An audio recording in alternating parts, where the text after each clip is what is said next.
This kind of blunder always occurs under the worst of circumstances.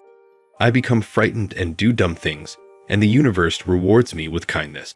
This time, however, I was at home, which was rare for me. I had been unwell for a few days and had missed school on Friday. I was completely healed, but I chose to miss class nonetheless since it was the end of the week and the journey was just not worth it.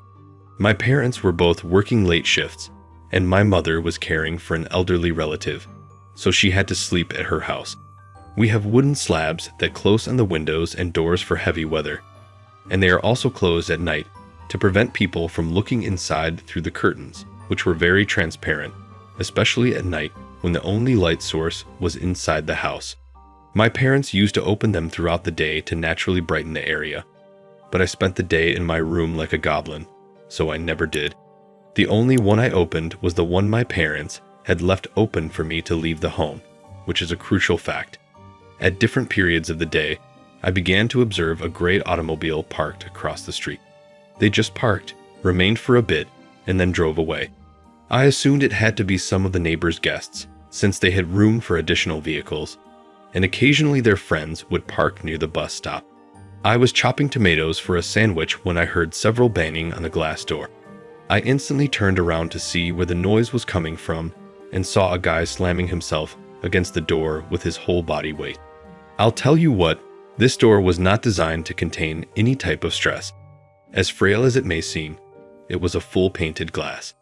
It's been shattered by accident during parties, and looking at the wobbly nails, I was certain it wouldn't have survived after 2 bangs.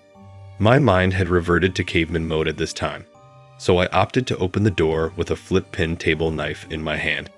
The guy collapsed at my feet, wielding a circular table knife, and I composed myself with the most efficient expression I could muster. I didn't say anything. I simply gazed at him as he stood up and backed away. He then proceeded to concoct the most convoluted explanation I've ever heard. He said something like, "Oh, I didn't realize you were home," and then asked me a question. If my parents were home because he sharpens knives, it would be okay since that is how it works here. People go down the street and stop at the homes for different services. He promptly glanced at my hand and said that we didn't need anything sharpened and that he had made a mistake. I then saw a lady coming around the corner, ready to enter the home, before she noticed me. With his eyes wide open, the guy turned around and shook his head.